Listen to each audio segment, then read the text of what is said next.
Hello, we are the SpaceX fans and welcome to the SpaceX Show, the place where you can stay up to date with everything SpaceX. There was a post with information from the FAA on Falcon 9 being grounded.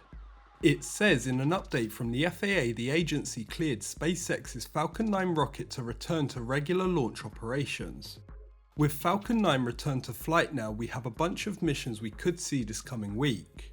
The first of these, the Europa Clipper mission, is currently scheduled for tomorrow, Monday 14th at 4:06 PM UTC or 12:06 PM EDT. Then the following day, and we should see the first in a series of Starlink missions. The Starlink 1010 mission is currently scheduled for Tuesday 15th at 5:26 AM UTC or 1:26 AM EDT. A few hours later and we should see another Starlink launch. The Starlink 97 mission is currently scheduled for Tuesday 15th at 8:03 AM UTC or 4:03 AM EDT. Then a couple of days later and we should see yet another Starlink launch. The Starlink 819 mission is currently scheduled for Thursday 17th at 7:55 PM UTC or 3:55 PM EDT. Heading to Boca Chica, here's a look at the launch site. SpaceX did some water deluge testing of the orbital Pad A mount as they prepared for Starship Flight 5. There have been a bunch more deliveries of pieces for the orbital Pad B launch mount. As they prepared for Starship Flight 5, they also destacked Ship 30 from Booster 12. SpaceX then installed FTS on both Ship 30 and Booster 12 before they restacked Ship 30.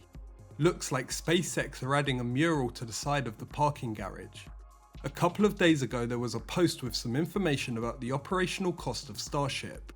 It says in SpaceX's official opposition against RGV's lawsuit, we finally get an official number for the operational costs of the Starship program being $4 million per day. So you may have seen it already, but earlier today SpaceX successfully launched their 5th Starship vehicle. T-minus 5, 4, 3, 2, 1.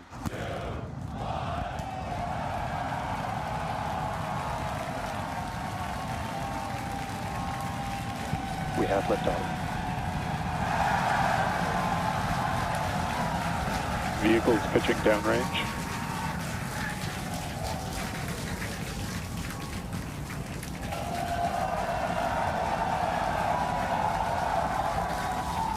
Starship and Super Heavy then made it through a successful hot staging separation. Ship engine There's startup. most engines cut off.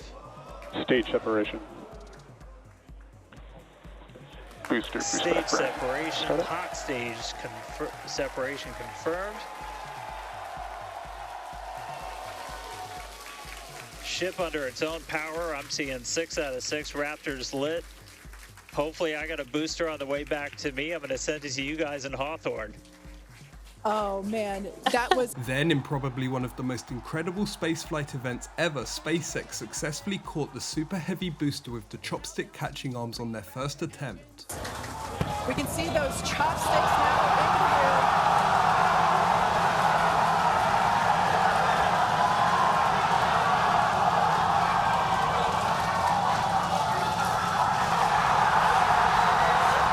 booster having current shutdown. Micavilla has popped the booster.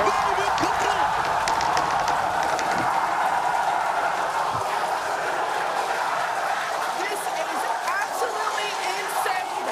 On the first ever attempt, we have successfully caught the Super Heavy booster back at the launch tower. What an incredible view!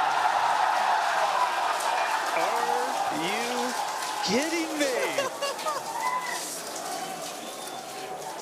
Then, after a brief coasting phase, Starship 30 started re-entering the atmosphere, and whilst not perfect, it seems to have held up much better this time. He just called out that I was mentioning after PQing is that dynamic pressure around Mach 1, and that will last about a minute after leaving the hypersonic area, and then we go into subsonic, and then of course landing burn. Wow, what an incredible view.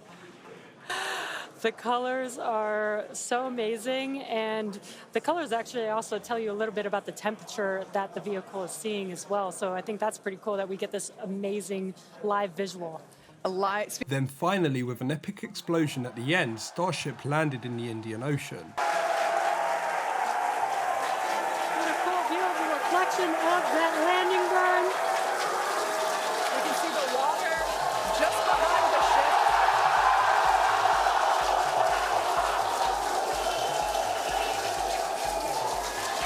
Starship has landed. Musk posted some information about the landing of Starship 30. He said ship landed precisely on target, second of the 2 objectives achieved. With the approval of Starship Flight 5, the FAA gave some information on Flight 6 approval. This post says the FAA confirms the go-ahead for Flight 6 as well.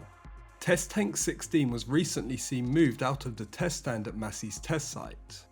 As always, I have to say thanks to both Mary, otherwise known as Boca Chica gal, and Jack Bayer for being out there filming the Starbase content. Also thanks to the NASA spaceflight team working behind the scenes on their videos, live streams and other space content. That's it for this episode of the SpaceX Show. I hope you enjoyed the video. If you did, make sure to hit the like button and leave a comment down below. If you want to stay updated with SpaceX info, make sure to subscribe and press the bell icon to get notified when I upload. Thanks for watching and have a great day.